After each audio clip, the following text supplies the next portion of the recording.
नमस्कार दोस्तों, मैं कुश शर्मा आप सभी का स्वागत करता हूं मेरे YouTube चैनल पे। तो आज की इस वीडियो में हम बात करेंगे डिहेंसर के बारे में। तो दोस्तों, आज से कुछ वीक पहले मुझे एक मेल आता है डिहेंसर की तरफ से और वो लोग मुझे कहते हैं कि आप जो हमारा सॉफ्टवेयर है उसे यूज़ करिए और उसका जो ऑनेस्ट ओपिनियन है उसे अपने ऑडियंस के साथ शेयर करिए। तो जब वो मेल आया तो मैंने उसका रिप्लाई किया कि हाँ मैं इंटरेस्टेड हूँ। तो उन्होंने मुझे कहा कि हम आपको 1 महीने की लाइसेंस की देते हैं और आप 1 महीने तक इसे टेस्ट करिए और इसका जो ओपिनियन है वो अपने ऑडियंस के साथ शेयर कीजिए। तो दोस्तों, now I am ready to share my opinion, but उससे पहले आपका जानना ज़रूरी है व्हाट इज़ डिहेंसर।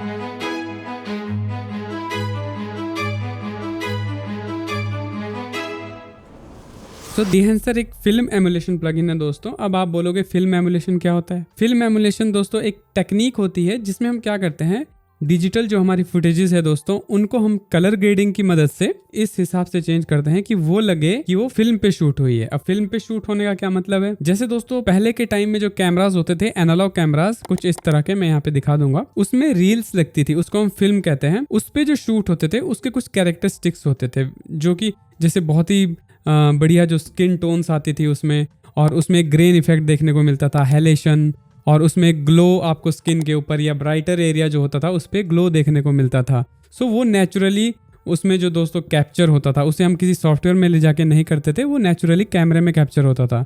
लेकिन आजकल जैसे जैसे टेक्नोलॉजी बढ़ती गई, डिजिटल कैमरा मार्केट में आए, उसमें हमें जो फुटेजेस है, इमेजेस है, वो बहुत ही ज़्यादा हाई क्वालिटी की, बहुत ही अच्छी और शार्प तो देखने को मिली, लेकिन जो ये फिल्म को एक सिनेमैटिक लुक देने वाले उसके जो कैरेक्टरिस्टिक्स थे वो हमने खो दिए। तो उसी को अचीव करने के लिए हम यूज़ करते हैं फिल्म एमुलेशन प्लगइन्स जैसे कि डिहेंसर।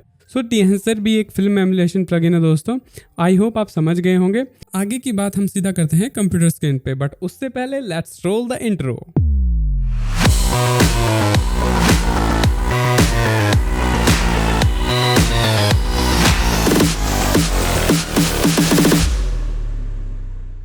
तो दोस्तों, हम आ चुके हैं हमारी कंप्यूटर स्क्रीन पे।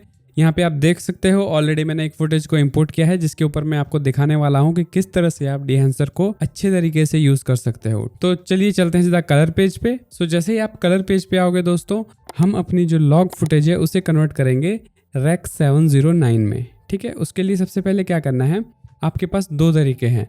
पहला कि आप सीधा यहाँ पर एक नोड ऐड करो एंड इसके ऊपर सीधा यहाँ पर डिहेंसर जो प्लगइन है उसे अप्लाई कर दो एंड इसके थ्रू आप सीधा यहाँ से चूज़ कैमरा में जाइए एंड यहाँ पर आपको आना है सोनी एंड अपना कैमरा सेलेक्ट कर लीजिए कुछ इस तरह से। एंड आपका जो कैमरे का फॉर्मेट आपने शूट करते हुए लॉग फॉर्मेट जो रखा था उसे सेलेक्ट कर लीजिए कुछ इस तरह से। Okay, log. सो ये मेरी सेटिंग्स थी, कैमरा सेटिंग्स। तो इसके हिसाब से मैं यहाँ पे इसको सिलेक्ट करूँगा। तो देखिए इसने ऑटोमेटिकली यहाँ पर जो है वो हमारी जो लॉग फुटेज है उसे कन्वर्ट कर दिया है रेक 709 में। लेकिन मैं इस तरीके से नहीं करूँगा, मैं इसको एक दूसरे तरीके से आपको करके दिखाता हूँ दोस्तों। सो अभी के लिए मैं क्या करूँगा, इसको मैं कर दूँगा यहाँ से डिस्कनेक्ट एंड यहाँ पे मैं इसको कर दूँगा कनेक्ट, और यहाँ पे मैं एक और नोड को ऐड करूँगा। ऑल्ट एस प्रेस करूँगा मैं अपने कीबोर्ड पे, या फिर आप यहाँ पे राइट क्लिक कर सकते हो, then add node and serial node. ठीक है, तो यहाँ पे एक नोड ऐड हो जाएगा। अब नेक्स्ट जो स्टेप है, आपको क्या करना है, आपको यहाँ पर कलर स्पेस ट्रांसफॉर्म सीधा ड्रैग एंड ड्रॉप कीजिए एंड सेम यहाँ पे आपको करना है इनपुट कलर स्पेस जो है दोस्तों उसमें आ जाइए आप। यहाँ पर सोनी एस गैमेट 3.c आप अपनी कैमरा सेटिंग्स के हिसाब से यहाँ पे अपनी सेटिंग चूज़ कर लीजिए। And next is Soni S log 3 and उसके बाद हम आउटपुट कलर स्पेस भी देंगे यहाँ पर कि हमें किस में इसको कन्वर्ट करना है। सो हमें इसको करना चाहते हैं रेक 709 में दोस्तों। एंड आउटपुट गामा जो रखेंगे, हम रखेंगे गामा 2.4। ओके, अब जो हमारी फुटेज है बहुत ही अच्छे तरीके से कन्वर्ट हो चुकी है रेक 709 में। अब अगर आप चाहते हो कुछ करेक्शन करना, कुछ डिटेल्स, हाइलाइट्स या फिर वाइट बैलेंस पे काम करना, तो आपको वो इस नोड से पहले करना है। उसके लिए क्या करेंगे, इस नोड पे आइए। सो इसको मैं लेबल करता हूँ यहाँ पर कॉन्ट्रास्ट। ओके, यहाँ पर आकर एडिटेबल स्प्लाइन को ऑन करके मैं थोड़ा कर्व के साथ यहाँ पर अपनी जो इमेज है उसे चेंज करता हूँ। देन कॉन्ट्रास्ट में आइए एंड थोड़ा सा कॉन्ट्रास्ट बढ़ाकर जो पिवट है उससे इसको कुछ इस तरह से एडजस्ट कर लीजिए। ठीक है दोस्तों, ये हमारा हो गया कॉन्ट्रास्ट ऑन ऑफ। ठीक है, देन ऑल्ट एस। अब मैं यहाँ पर एक और जो नोड है उसे ऐड करूँगा। ओके, इसको हम नाम देंगे वाइट बैलेंस। ठीक है दोस्तों, सो मैं इसको रीनेम करता हूँ यहाँ से नोड लेवल एंड WB। ठीक है, सो ये हो गया हमारा वाइट बैलेंस। सो यहाँ पे आप देखिए बहुत ही ज़्यादा वार्म जो है हमारा सीन है, तो हम इसका टेम्परेचर थोड़ा सा कम करेंगे, लगभग इतना। एंड आप यहाँ पर देखिए, एंड इसका जो टिंट है उसको हल्का सा मैं ग्रीन की तरफ ले जाता हूँ। अब मैं इसको ऑन ऑफ करके दिखाता हूँ आपको। ये देखिए दोस्त। Now next is alt S, यहाँ पे प्रेस कीजिए एंड यहाँ पे लिखता हूँ मैं शार्प। सो इसको हम थोड़ा सा शार्प करेंगे। सो उसके लिए आपको आना है यहाँ पर ब्लर एंड जो रेडियस है इसे कर दीजिए 47। ठीक है दोस्तों, अब आपको मैं ऑन ऑफ करके दिखाता हूँ डिफरेंस। ये देखिए,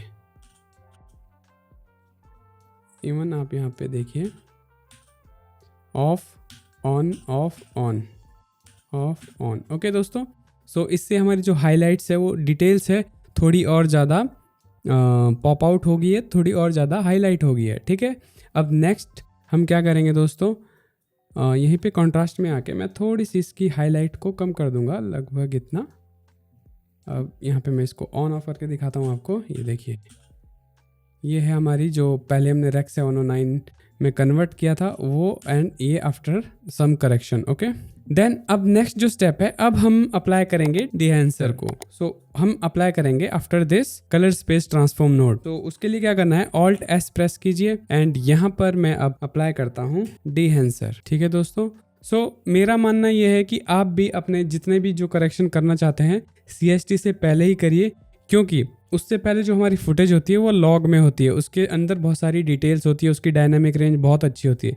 लेकिन जब वो चेंज हो जाती है दोस्तों रेक 709 में, तो फिर उसके बाद अगर आप उसे चेंज करोगे तो फिर आपको वैसे रिजल्ट नहीं मिलेंगे। एंड अब मैं आपको यहाँ पे डिफरेंस दिखाता हूँ कि क्यों मैंने CST के थ्रू रेक 709 को अप्लाई किया। ठीक है, अब आप यहाँ पे देखिए मेरी फुटेज में डिफरेंस कितना आएगा। यहाँ पर आपने फुटेज को नोट करना है। ठीक है, मैं इसको डिस्कनेक्ट करता हूँ CST को, और यहाँ पर मैं जो हमने पहले ये जो यहाँ पर आप देखिए डिहेंसर अप्लाई किया था इस नोड पे, एंड इसके थ्रू जो हमने लॉग का कन्वर्जन किया था उसमें, और अब की जो फुटेज है इसको मैं ऑफ करता हूँ अभी, उसमें क्या डिफरेंस है देखिए दोस्तों। आप यहाँ पे देख पा रहे हो ये पूरी डार्क हो गई है, एंड सेम अगर मैं CST के थ्रू कन्वर्जन करता हूँ दोस्तों, तो ये देखिए यहाँ पे कोई भी डिफरेंस नहीं है। इवन मैं इसको ऑन करता हूँ डिहेंसर को, उसके बावजूद भी हमारी फुटेज एकदम परफेक्ट है। ठीक है, सो आई होप आप समझ गए हो। यहाँ पर आते हैं एंड आपको सबसे पहले यहाँ पे देखिए मैं इनको सबको बंद कर देता हूँ कुछ इस तरह से, ताकि जो ये सारे इफेक्ट है इनका मैं आपको एक ओवरव्यू दे सकूँ। सो यहाँ पे देखिए इनपुट, सो इसमें है हमारा जो कन्वर्जन हम करते हैं लॉग से रेक 709 में, उसके लिए हम इसको यूज़ करते हैं। एंड उसके बाद अभी फ़िलहाल हमने ऑलरेडी इसको रेक 709 में कन्वर्ट कर दिया है, तो हम यहाँ पे सोर्स जो है वो यही रखेंगे। ठीक है, देन अब नीचे आ जाइए, यहाँ पे देखिए डीफ्रिंज एनेबल। बेसिकली दोस्तों डीफ्रिंज क्या होता है, जब आप कभी तेज डे लाइट में कुछ शूट करते हो तो जो हमारा जो ऑब्जेक्ट उनके जो कॉर्नर है उन पे ब्लू, पिंक और बहुत सारे अलग अलग तरह के कलर का एक बॉर्डर टाइप में आपको देखने को मिलेगा। सो उसको हटाने के लिए ये डीफ्रिंज एनेबल आप कर सकते हो। यहाँ पर हमारे साथ ऐसी कोई प्रॉब्लम नहीं है, तो हम इसे ऑन नहीं करेंगे, इसे हम ऑफ रखेंगे। Then next is film. So film मैं अभी डिसेबल कर देता हूँ, एंड यहाँ पर आप आएंगे नीचे फिल्म ग्रेन, इसे भी मैं बंद कर देता हूँ। ठीक है दोस्तों, अब सबसे पहले हम स्टार्ट करेंगे प्रिंट से। एंड यहाँ पे देखिए linear, Cineon film log, Fuji film and Kodak 2383 and Kodak Endura glossy paper. Print क्या है दोस्तों, प्रिंट है फिल्म स्टॉक, जिसके ऊपर जो हमारी मूवी है वो प्रिंट होती है। ठीक है, सो आपको यहाँ से वो सेलेक्ट कर लेना है मैं यहाँ पे कोडेक 2383 प्रिंट फिल्म जो है उसे सेलेक्ट करूंगा। इवन फूजी फिल्म भी अच्छा है, लेकिन कोडेक 2383 को बहुत ज़्यादा यूज़ किया जाता है, ठीक है। सो इस प्रिंट को हम यूज़ करेंगे। एंड अब नेक्स्ट जो स्टेप है दोस्तों, आपको आ जाना है ऊपर यहाँ पर फिल्म प्रोफाइल पे, ठीक है। अब फिल्म प्रोफाइल और फिल्म प्रिंट में डिफरेंस क्या है दोस्तों? फिल्म प्रोफाइल को आप एक तरह से लट्स की तरह यूज समझ सकते हो। जैसे लट्स हम यूज़ करते हैं अपनी किसी भी फुटेज पे, कोई भी हमारी जो फुटेज होती है उसके ऊपर हम लट को यूज़ करते हैं। तो उसी तरह से जब सॉफ्टवेयर नहीं होते थे उस समय फिल्म जो प्रोफाइल्स होती थी उन्हें यूज़ किया जाता था, जिन्हें फिल्म फॉर्मेट हम कहते हैं। अगर हम टेक्निकल लैंग्वेज में कहें तो ये फिल्म फॉर्मेट्स है। इसके थ्रू हम डिफरेंट लुक अपनी जो मूवी है उसे दे सकते हैं, ठीक है। तो यहाँ दोस्तों 60 से ज़्यादा लगभग फिल्म स्टॉक आपको देखने को मिलेंगे। तो यहाँ देखिए कोडेक के कुछ फेमस फिल्म स्टॉक जिन्हें बहुत सारी फिल्मों में यूज़ किया गया है। इवन दोस्तों जो ये हमने फिल्म प्रिंट जो सेलेक्ट किया है, इसका यूज लगभग जितने भी best colour graded Hollywood movies है उनमें यूज किया गया है, जैसे Oppenheimer, joker, the matrix, the ring, Interstellar और भी बहुत सारी फिल्में हैं दोस्तों। मैं यहाँ सारी फिल्मों के नाम नहीं गिना सकता। सो इसलिए हमने यहाँ पे ये जो कोडेक 2383 है इसे यूज किया है। एंड देन नेक्स्ट यहाँ पर आप आइए फिल्म में। तो हम फिल्म स्टॉक कौन सा यूज करेंगे? Film profile, sorry. सो यहाँ पर हम फिल्म प्रोफाइल कौन सी यूज करेंगे वो आप अपने टेस्ट के हिसाब से यूज कर सकते हो, जो आपको अच्छी लगे आप कर सकते हो, ठीक है। जैसे यहाँ पे कोडेक में आप देख रहे हो Kodak Vision 3 200T and Kodak Vision 3 250D। So यहाँ पर नंबर के एंड में आप देखोगे D लगा है, तो ये दर्शाता है कि ये दिन की जो फुटेज है उस पर ज़्यादा बढ़िया काम करेगा, ठीक है। D for day. एंड यहाँ पर आप देखिए 200 के आगे T लगा है दोस्तों, ये है T फॉर टंगस्टन। टंगस्टन जो बल्ब होते हैं दोस्तों, येलो वाले पुराने वाले बल्ब, तो ये नाइट को रिप्रेजेंट करता है। तो इसको आप नाइट के लिए यूज कर सकते हो। नाइट में जो फुटेज रिकॉर्ड होती है, इवन जो स्टूडियो लाइट में रिकॉर्ड होती है, उसके साथ ये जो फिल्म स्टॉक है बहुत अच्छी यूज होगी। नेक्स्ट आपको यहाँ पे सेलेक्ट कर लेना है अपना फिल्म स्टॉक। सो मैं यहाँ पे सेलेक्ट करता हूँ कोडेक विजन 350D। नाउ इसको मैं कर देता हूँ अनेबल। अब आप यहाँ पे देखिए मेरी जो फुटेज है इस पे एक फिल्म स्टॉक अप्लाई हो गया है। सो दोस्तों यहाँ पे मैं इसको पुल करूँगा, कुछ लगभग इतना अपने हिसाब से आप इसकी पुश पुल जो वैल्यू है वो रख सकते हो, ठीक है। देन नेक्स्ट आपको आना है फिल्म डेवलपर ऑप्शन। अब फिल्म डेवलपर क्या है दोस्तों? फिल्म डेवलपर में आप जो ये फिल्म है जिसको आप लट कह सकते हो, ये उसको कंट्रोल करने के लिए आपके पास यहाँ पे सेटिंग्स है, ठीक है। सो फिल्म डेवलपर के अंदर हम क्या कर सकते हैं, इसको सबसे पहले अनेबल करेंगे। एंड यहाँ पे इसका जो कॉन्ट्रास्ट है फिल्म का उसको हम अगर बढ़ाएंगे तो आप देखिए, ठीक है, कुछ इस तरह से आप ये जो कॉन्ट्रास्ट है ये बढ़ा सकते हो। देन यहाँ पर गामा करेक्शन, बिल्कुल ये इस तरह से काम करता है दोस्तों, जैसा हमारा प्राइमरीज व्हील के अंदर कॉन्ट्रास्ट और पिविट टूल है उसी तरह से अगर मैं गामा करेक्शन को छेड़ूंगा यहाँ पर, तो ये बिल्कुल पिविट टूल जो है दाविंची रिजॉल्व के अंदर उसकी तरह ये रिएक्ट करेगा, देखिए, ठीक है। अगर मैं इसकी कॉन्ट्रास्ट की जो प्रॉपर्टी उसे कम करूँगा तो ये भी उसी तरह रिएक्ट करेगा, ठीक है। देन कलर सेपरेशन आप इसको छोड़ दीजिए। देन कलर बूस्ट, यहाँ से आप अपनी जो फुटेज है उसके कलर को बूस्ट कर सकते हो। ये थोड़ा डिफरेंट है इस सैचुरेशन से। अगर हम सैचुरेशन पे क्लिक करेंगे दोस्तों, सैचुरेशन को इंक्रीज करेंगे यहाँ से, तो ओवरऑल जो सैचुरेशन है वो यहाँ पे इंक्रीज होगी। लेकिन ये कलर बूस्ट कलर की इंटेंसिटी के हिसाब से, कौन सा कलर कितना इंटेंस है उसके हिसाब से ये काम करता है, ठीक है। सो दोस्तों नेक्स्ट इज फिल्म कंप्रेशन। अब फिल्म कंप्रेशन के क्या फायदे हैं? अगर आपकी वीडियो में हाईलाइट्स ज़्यादा क्लिप कर रही है या कहीं पे आपके जो कलर्स है वो ज़्यादा क्लिप कर रहे हैं, तो उनको आप यहाँ पे इजीली एक क्लिक से कंट्रोल कर सकते हो। देखिए यहाँ पर अगर मैं यहाँ पे अनेबल इसको करता हूँ तो आप यहाँ पे फेस पे नोट कीजिए ऑफ ऑन, ठीक है। देखिए किस तरह से जो है ये एक फ़िल्टर की तरह काम कर रहा है। जैसा हम ND फ़िल्टर यूज़ करते हैं उसके ऊपर जो हमारा जो फेस है उसका जो हार्शनेस है, उसकी जो लाइट है वो बिल्कुल स्मूथ इसने कर दी है। आप यहाँ पे देखिए अगर मैं कॉन्ट्रास्ट को बूस्ट भी करता हूँ तब देखिए यहाँ पर फिर भी ये ज़्यादा इतना इम्पैक्ट नहीं करेगा। अगर ऑफ करता हूँ तब देखिए ऑन ऑफ ऑन, ठीक है दोस्तों।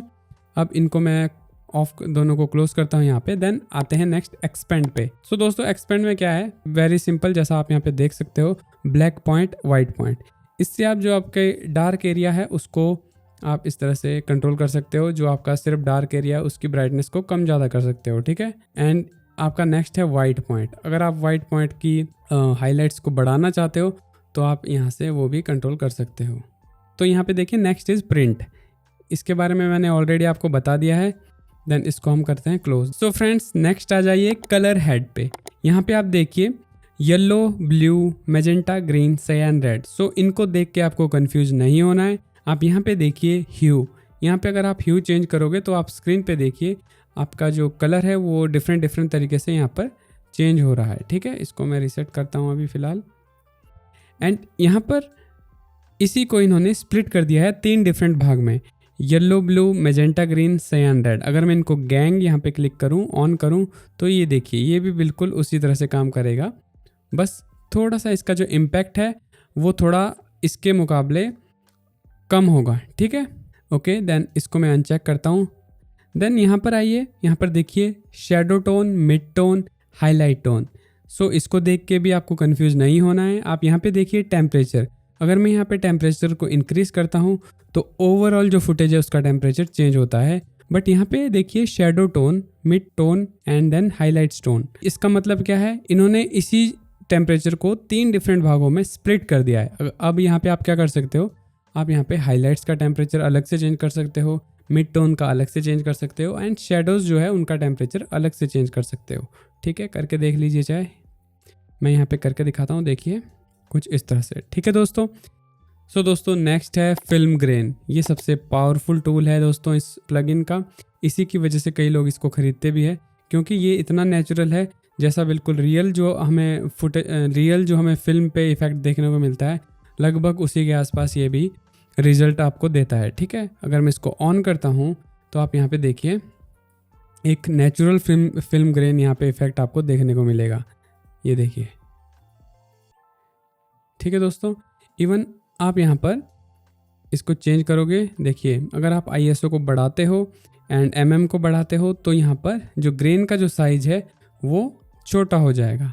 ठीक है, एंड अगर आप mm को छोटा करते हो एंड ISO को भी साथ साथ छोटा करते हो तो देखिए ग्रेन साइज भी बढ़ जाएगा दोस्तों। ठीक है, ओके दोस्तों। So next is हेलेशन। सो इसको आपने बहुत ही ध्यान से यूज़ करना है।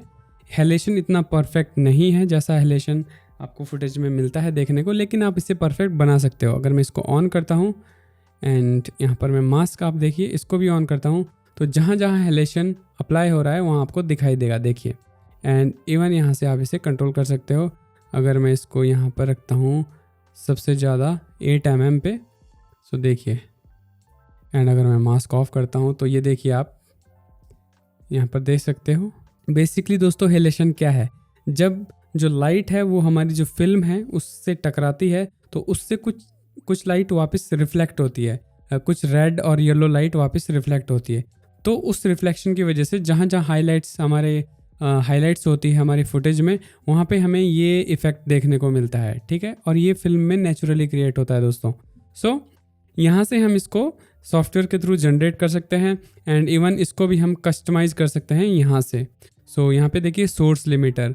सो अगर आप चाहते हो सबसे हाईलाइट जो एरिया है वहाँ पे ये सिर्फ दिखे, 1 मिनट मैं मास्क ऑन करता हूँ तो आपको समझ में आएगा। तो मैं इसको सोर्स लिमिटर को इस तरह से यहाँ से मैं इसको कंट्रोल कर सकता हूँ, ये देखिए। ठीक है, सो और भी यहाँ पे बहुत सारी सेटिंग्स है। आप डिफरेंट सेटिंग को चेक करके डिफरेंट सेटिंग को अप्लाई करके देख सकते हो। आपको जो पसंद आए आप उस तरह से रख सकते हो, ये देखिए। ठीक है, अब नेक्स्ट पे आ जाते हैं, ये है ब्लूम। सो आपने बहुत सारी वेब सीरीज़ या बहुत सारी मूवीज़ में देखा होगा, आपको एक ग्लो वाली एक ड्रीमी लुक देखने को मिलती होगी। सो उसको अचीव करने के लिए आप इस इफेक्ट का यूज़ कर सकते हो। देखिए जैसे मैं इसको ऑन करता हूँ तो मेरे जो हाईलाइटेड एरिया है उस पर एक ग्लो इफेक्ट, एक स्मूथ ग्लो इफेक्ट आ जाता है। इसकी सबसे अच्छी बात यह है दोस्तों डिहेंसर की, कि जो इसका ब्लूम इफेक्ट है ये हमारे जो कैरेक्टर है या हमारी जो डिटेल्स है उसे इफेक्ट नहीं करता। जैसे अगर हम दाविंची रिजॉल्व के अंदर जो ग्लो इफेक्ट है उसकी बात करें तो वो बहुत ज़्यादा ग्लो जब हम अप्लाई करते हैं तो बहुत ज़्यादा हाइलाइट्स को जो है वो फैला देता है और हमारी जो डिटेल्स है वो लूज़ हो जाती है। लेकिन यहाँ पर आप देखिए ये कितना स्मूथ है।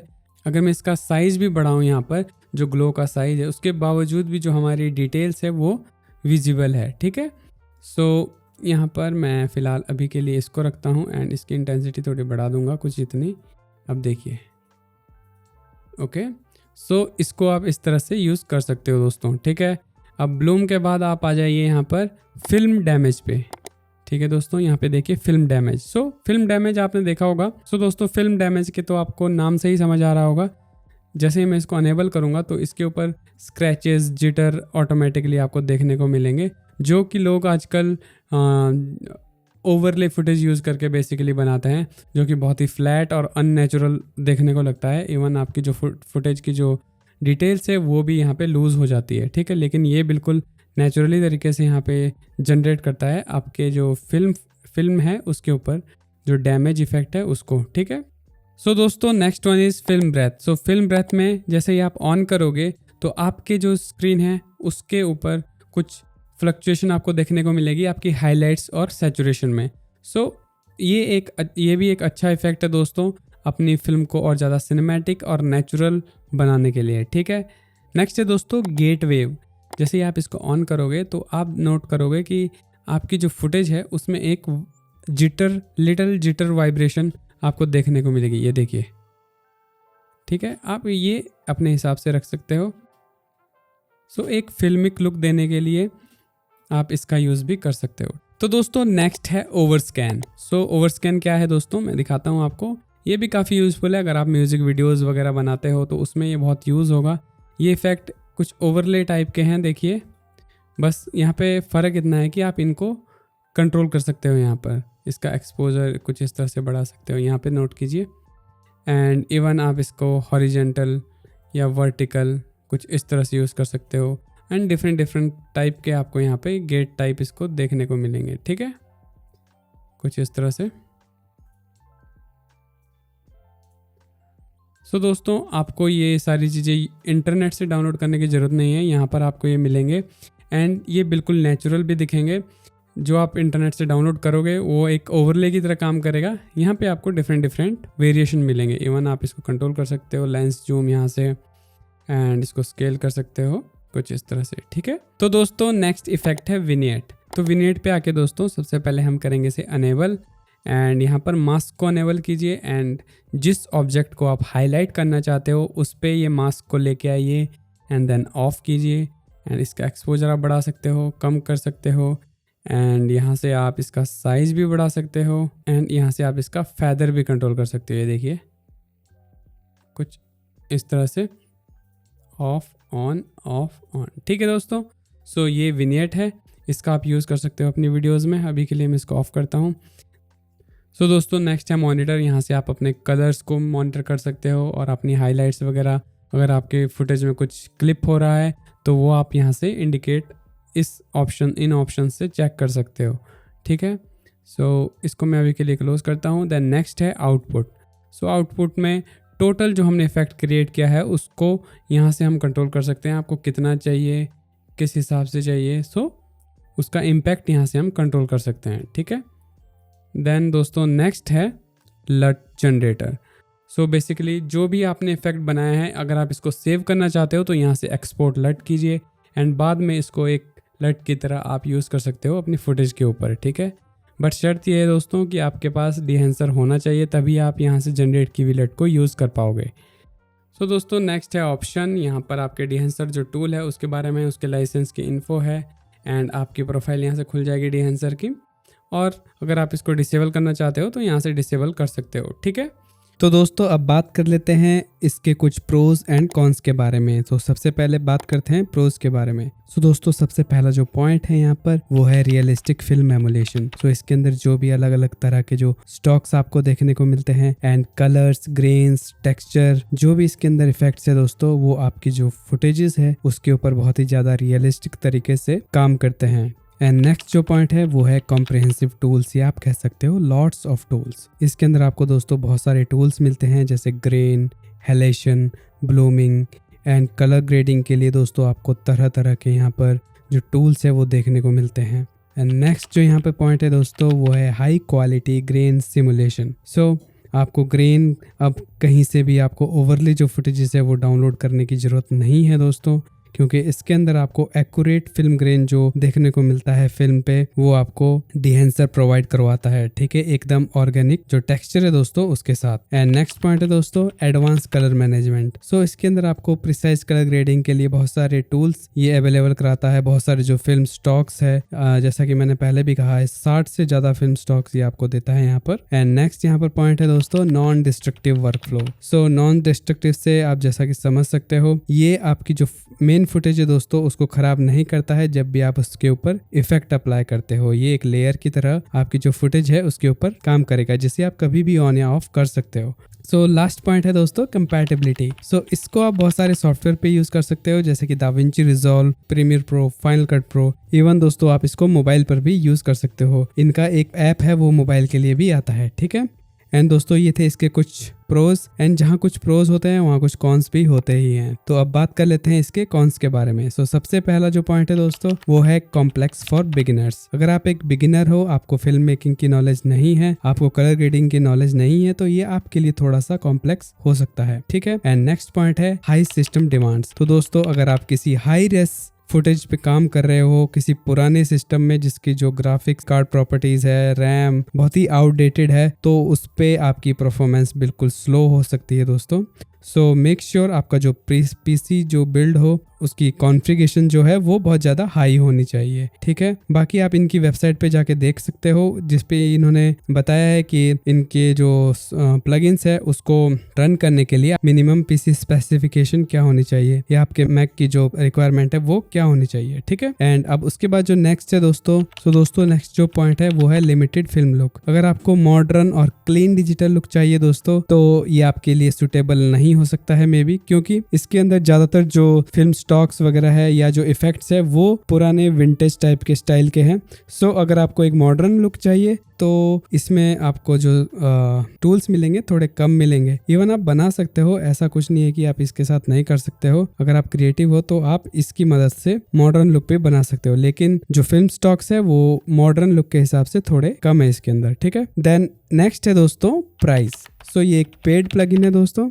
एंड अगर आप एक शौकिया तौर पे एडिटिंग करते हो, कलर ग्रेडिंग करते हो या आपका बजट बहुत ज़्यादा कम है तो ये जो प्लगइन है वो आपके लिए नहीं है। लेकिन अगर आप एक प्रोफेशनल हो, जैसे कोई म्यूजिक वीडियोस एडिट करते हो या प्री वेडिंग या वेडिंग शूट्स की जो वीडियोस होती है उन्हें एडिट करते हो, आपका अपना स्टूडियो है, तो आप इसको परचेज कर सकते हो। नेक्स्ट दोस्तों performance issue in large projects. So अगर आप किसी बड़े प्रोजेक्ट पे काम कर रहे हो या किसी कॉम्प्लेक्स प्रोजेक्ट पे काम कर रहे हो तो ये रेंडरिंग में थोड़ा ज्यादा टाइम लगा सकता है, कई बार ये लैग कर सकता है, जो कि अक्सर इस तरह के जो सॉफ्टवेयर है जैसे दाविंची रिजॉल्व में भी ये प्रॉब्लम आती है और एडोबी के सॉफ्टवेयर की तो आप बात ही छोड़ दो। सो दोस्तों लास्ट जो इशू मैं यहाँ पे ऐड करना चाहूंगा वो है इसका जो कन्वर्जन है किसी भी कैमरा लॉग को रेक 709 में कन्वर्ट करने का। जब हम किसी भी कैमरा लॉग को रेक 709 में कन्वर्ट करते हैं थ्रू डिहेंसर तो ये उस जो फुटेज है उसे बहुत ज्यादा डल कर देता है, बहुत ही ज्यादा उसको डीसैचुरेटेड कर देता है। सो आई होप डिहेंसर इसको फिक्स करेगा आने वाले कुछ अपडेट्स में। सो यही थे दोस्तों कुछ प्रोज एंड कॉन्स। सो अगर आपको ये सॉफ्टवेयर पसंद आता है तो इससे रिलेटेड जो भी लिंक्स है वो मैं आपको डिस्क्रिप्शन में दे दूंगा, वहां से आप इसे परचेज कर सकते हो। ठीक है फ्रेंड्स,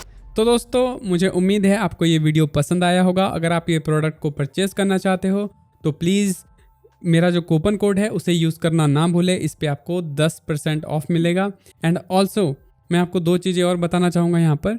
अगर आप आईफोन यूज़र हो दोस्तों तो आपके लिए डिहेंसर ने स्पेशली एक ऐप डिज़ाइन की है जिसमें आप आईफोन या आईपैड के अंदर भी, ज़रूरी नहीं है कि आपके पास कंप्यूटर होना ज़रूरी है, आईफोन या आईपैड के अंदर आप अपना जो फुटेज है उसे कलर ग्रेड कर सकते हो। एंड दोस्तों एक और चीज़ मैं आपको बताना चाहूँगा, अगर आप एक कलरिस्ट हो, एक कलर ग्रेडिंग आर्टिस्ट हो तो डिहेंसर आप जैसे लोगों के लिए हर साल एक कंपटीशन रखवाता है जिसमें आप अपनी feature film, short film, documentary, music video और ड्रोन फुटेजेस को कलर ग्रेडिंग के बिहाफ पे सबमिट करा सकते हो। और अगर आप इसमें जीत जाते हो दोस्तों, बहुत अच्छे यहाँ पे आप प्राइज़ जीत सकते हो। $5000 कैश यहाँ पे जो प्राइस है वो आप जीत सकते हो। सो 16 दिसंबर तक दोस्तों इसकी लास्ट डेट है सबमिशन की। तो अगर आप इंटरेस्टेड हो तो आप अपनी वीडियोस को सबमिट करा सकते हो। तो दोस्तों आज के लिए बस इतना ही। अब मिलते हैं नेक्स्ट वीडियो में, तब तक के लिए अपना ध्यान रखिए, सीखते रहिए। धन्यवाद।